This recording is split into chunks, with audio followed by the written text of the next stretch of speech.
Hey guys, Mr. Bernard here. Today we're going to be doing more factoring. So let's get started with our question that we have over here in front of us. Let's factor x squared minus 64. Alright, so last week we were doing GCF. We pull out a 1 from this and we'll have x squared minus 64. Well, this matches what we just had, so I guess we can't use the GCF method. Well, we have a new method that we could use for this instead. And the name of it, we're going to call dots. This is actually an acronym, but we'll get back to what that means in just a little bit. I have a little example that we'll be doing. Let's simplify x plus 8, x minus 8. Just this random example I've come up with. And we'll get x squared minus 8x plus 8x minus 64. And if we simplify that even further, we'll get x squared minus 64. Well,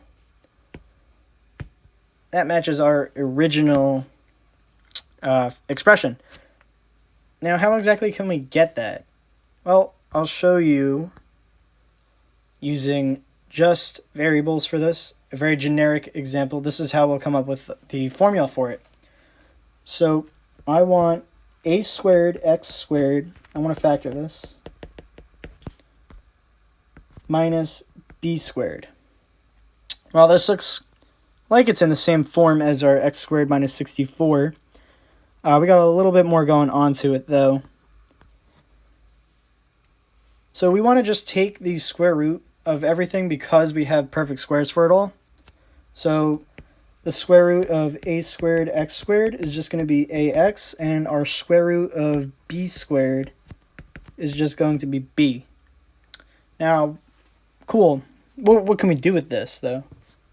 So we're going to have double sets of parentheses, and we're going to have an addition sign in one of them and a subtraction sign in the other one. And we're just going to place the terms that we just figured out into them.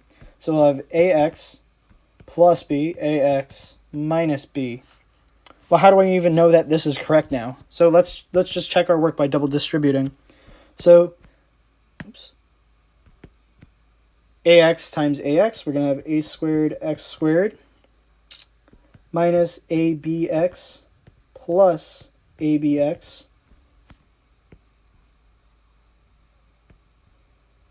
and minus b squared. And if we combine like terms, we'll have a squared x squared minus b squared. Well, there we go. Now it matches our original. Is this just a foolproof method? Well, let's take a look. Let's look at a more concrete example. And we'll write this one in blue. Factor 25 x squared minus 16. Can we use this as like a generic formula? Looks like we might be able to. So in this instance, our a squared is going to be equal to 25. Well, what would a be? We just take the square root. So a equals 5. Okay. And we still have our x. So our x squared is going to be x squared. So we take the square root of both. X is x. So we can say we have that 5x now. And b squared is equal to 16. Take the square roots of those, and we'll get b equals 4. All right, well, now we have all that information. What could we do with this, though? So before we ended up just saying ax plus b times ax minus b. Could we put that in this formula? Well, let's see. With the information that we have here. So we're going to say then, and I'll write this in yellow just so to distinguish it. We have a set of parentheses. And we're just going to plug directly in. So instead of a, we're going to put 5. 5x plus 4 times 5x minus 4 let's double distribute and just make sure that it can match. So 25x squared, these are going to cancel out, minus 16. So it looks like it did work. Okay, cool. Now, how do we know when exactly can we even use this sort of method? So, difference of two squares, that's what dots stands for. Difference of two squares. What does that mean exactly? And how do we know when we can even do this? So we must have a binomial.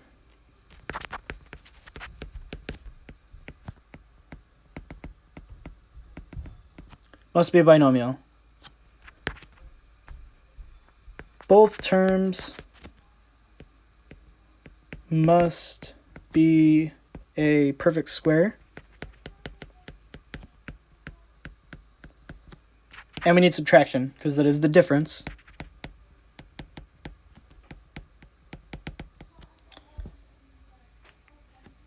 And we could see that, I'll just rewrite our previous example.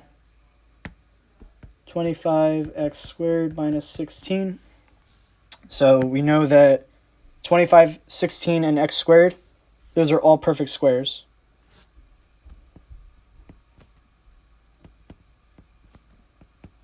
Those are all perfect squares. We have the subtraction sign right here, and it is a binomial because we have two terms.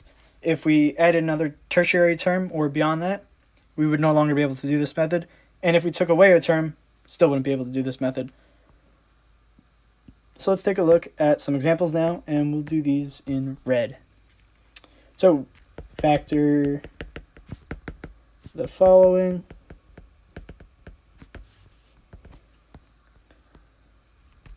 (144x squared minus 36). All right, so let's take the square root of our first term. 144x squared, square root of it, 12x. 36, square root of that, 6. So let's set up our parentheses. Plus in one of them, minus in the other one. We'll have 12x plus 6, 12x minus 6. And you guys can double distribute just to check the work, just to make sure that you have it. Let's take a look at another example. We have 81a squared minus 49. All right, let's take the square root of 81a squared, and we'll see that it is 9a. Square root of 49, we're going to get 7. Let's set this up. So double sets of parentheses, plus sign in the middle of one of them, subtraction in the other. 9a plus 7, 9a minus 7. All right, one more example. 9p squared minus q to the fourth. I don't know, this one looks a little interesting. So let's take the square root of our first term. 9p squared, square root of that is just going to be 3p. Here's where the trickier one is. Square root of q to the fourth. Now what exactly we're doing here, this is equal to q to the fourth raised again to the 1/2 power. And if we're raising an exponent to an exponent, we multiply them together. So we will be left with q squared. So now our double set of parentheses again.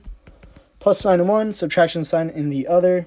3p plus q squared, 3p minus q squared. And you guys will have an accompanying homework. If you have any questions, feel free to ask. See you guys later.